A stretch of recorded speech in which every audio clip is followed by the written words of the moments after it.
10h30 précisément sur Grand Lille TV, soyez les bienvenus si vous venez de nous rejoindre dans ce nouveau flash. Les températures sont plutôt clémentes aujourd'hui en ce jeudi 14 janvier. On attend jusqu'à 4 degrés cet après-midi à Lille. Du côté des routes, sachez que les nappes de brouillard vont se dissiper. Attention tout de même à votre visibilité qui peut être réduite. Et puis sur les routes justement, donc ça coince toujours actuellement sur l'autoroute A25 à hauteur d'Anglo avec des répercussions jusqu'au périphérique sud de Lille du côté de la porte d'Arras. Voilà pour les routes, on passe tout de suite au flash.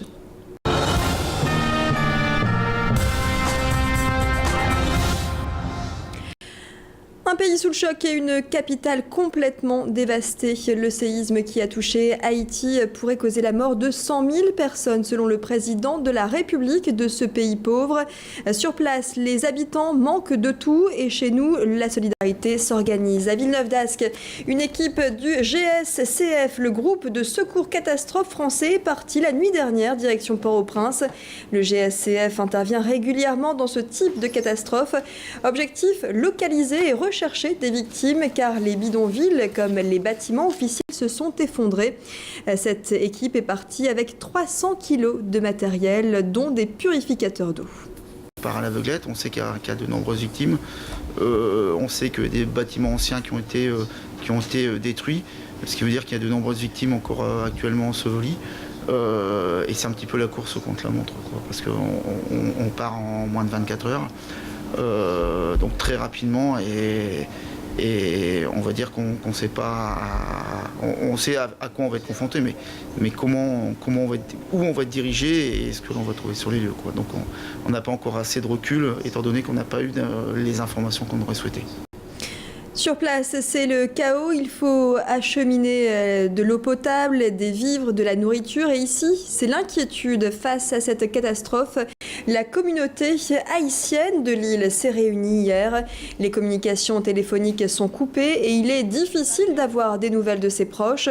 Pour l'heure, il s'agit aussi donc de s'organiser pour amener sur place des vivres, car les besoins en nourriture et en matériel médical sont énormes. On écoute tout de suite le président de la communauté haïtienne dans la métropole. Nous sommes un certain nombre à être inquiets. Je n'ai pas de nouvelles de mon frère et ça m'inquiète vraiment beaucoup. Et puis il y en a qui apprennent de bonnes nouvelles, en sachant que tel ou tel membre de leur famille ont pu échapper à la mort. Et puis malheureusement, il y a l'un des nôtres qui a des morts parmi les siens. Et on vient de l'apprendre et ça nous consterne beaucoup. Pour le moment, j'espère que seul le manque de communication, les problèmes techniques empêchent que nous ayons des nouvelles des nôtres. Et pas le fait qu'ils soient disparus, évidemment. Je vous le disais, la solidarité donc s'organise. La communauté urbaine de Lille a débloqué 60 000 € pour une aide d'urgence. Et puis, les associations humanitaires lancent des appels aux dons, appels à votre générosité. C'est le cas de la Fondation de Lille, du Secours catholique, du Secours populaire également, ou encore de la Croix-Rouge française. Cette catastrophe qui touche une nouvelle fois Haïti, pays francophone, concerne de près bon nombre de Français. C'est le cas de cette famille dans le Nord. Corinne et Cédric ont adopté il y a 6 mois le petit Marius, originaire d'Haïti. En juillet, ils se sont rendus à Port-au-Prince et ont pu constater la misère, un voyage qui les a profondément marqués. Aujourd'hui, Marius est à leur côté, mais Corinne et Cédric, dans l'attente d'un autre enfant, une petite fille, cette fois, sont sans nouvelles de l'orphelinat à Port-au-Prince. Donc nous, on connaît plein de gens là sur le forum qui sont en attente de partir pour aller chercher leurs petits. Nous, on a refait ici un deuxième agrément pour aller chercher un deuxième. Et combien, encore une fois, vont être abandonnés, et combien vont être encore dans la rue, et c'est n'en finit pas, quoi. Il y a 2 ans, c'était avec le cyclone, les intempéries, la tempête. 2 ans après, c'est le séisme. Enfin, ils n'ont vraiment pas de chance, quoi.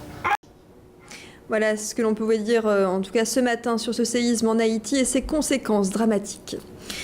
À Lille, au chapitre judiciaire, Laurence de Bruyne a écopé de 3 mois de prison avec sursis hier devant le tribunal correctionnel de Lille. Cette mère de 12 enfants était jugée pour avoir mené une expédition punitive à l'encontre de l'agresseur de son fils. En août dernier, Nicolas, 7 ans, avait été agressé sexuellement à Lille-Plage par un jeune homme de 19 ans.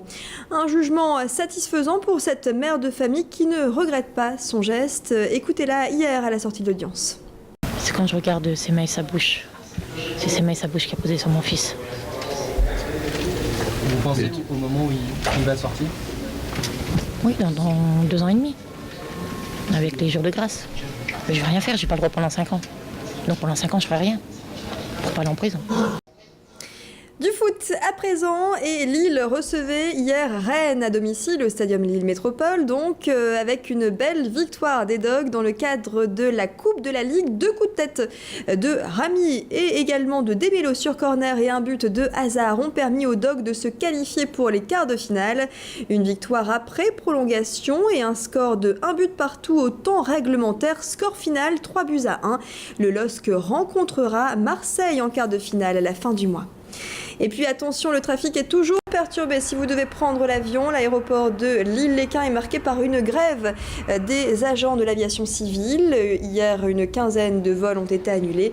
La grève s'annonce encore une fois très suivie. Les voyageurs sont invités à contacter leur compagnie pour connaître l'état du trafic. Voilà, c'est la fin de ce flash. Il est précisément 10h36 sur Grand Lille TV. La suite de vos programmes, toujours en direct, c'est dans quelques instants avec la météo. Excellente matinée.